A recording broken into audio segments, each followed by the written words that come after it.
Chase Lee Hockey with the blue futon out of the box or out of the wall, whatever you want to call it. You guys know what it is. Jurassic Park, the third one. We are going into the third realm, and this one has Sam Neill coming back and Laura Dern for a very, very, very, very, very small cameo.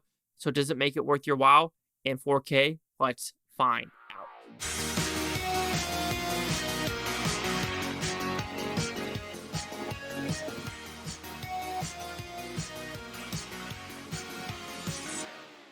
So anyway, what is Jurassic Park 3 about? It's a very simple premise. Someone kind of lied to Sam Neill to get on the island to save their kid. Will they save the kid? Who will die? Let's find out. So when looking at the body count, let's do body count real quick with the first one, second one, and third one. Second one does have the highest body count, and I would say it goes 3, then 1, and it does make more sense because the first one is supposed to be more about the story. But the third one is 30 minutes shorter than the first and second one. We have a new director. We have a new writer. This is basically, I think, Universal saying, okay, we have this IP. We need to use it. What kind of story can we get?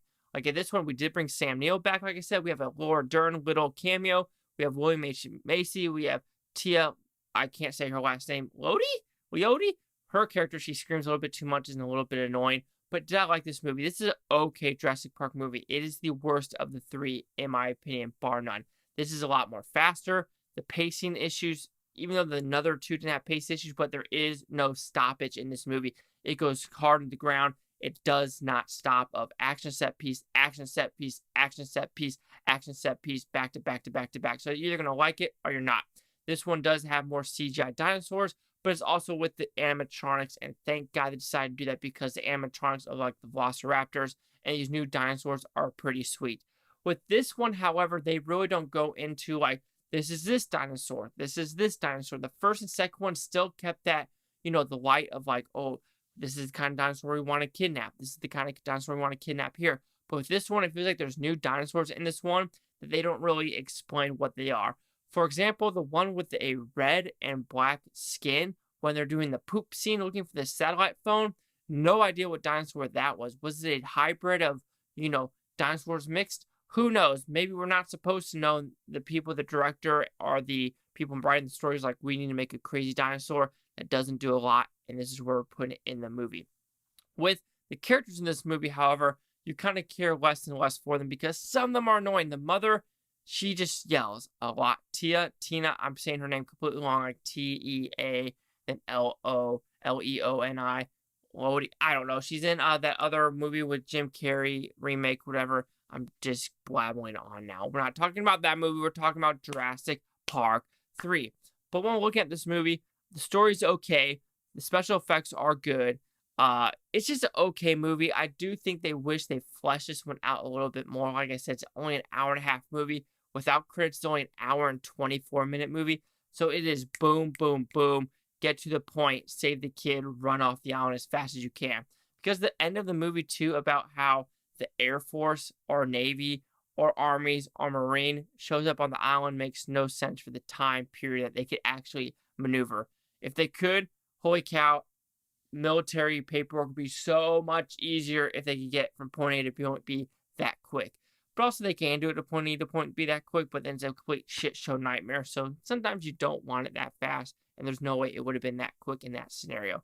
But I think the writing's the weakest out of the three just because I just think, like I said, Universal said, hey, we have this IP. Let's make a Jurassic Park 3 movie. How can we make it?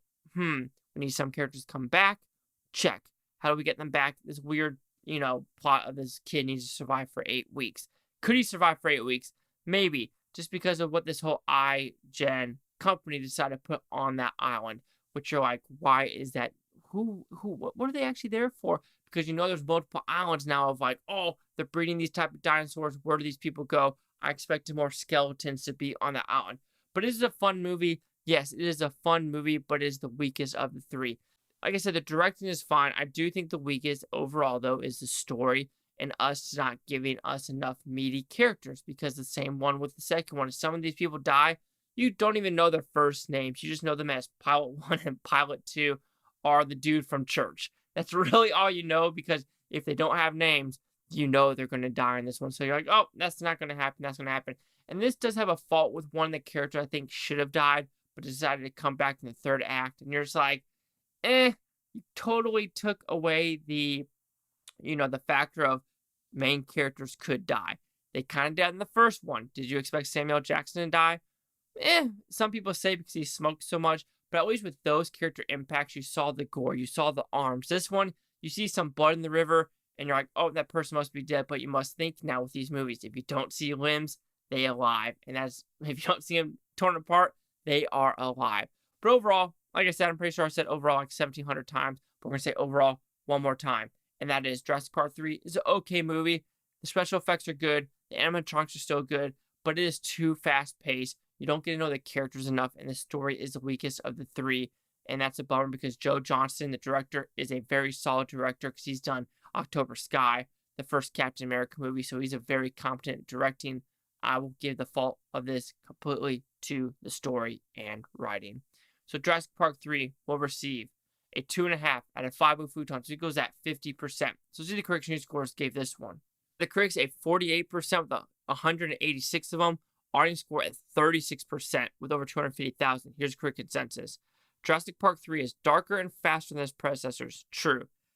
But that doesn't quite compensate for the franchise's continuing creative decline. I mean, sure, I'll have to agree with that because it's almost, I agree with that. Darker, I have to say the second one is the darkest of the three, just in my opinion. Anyway, my 50, where'd it go?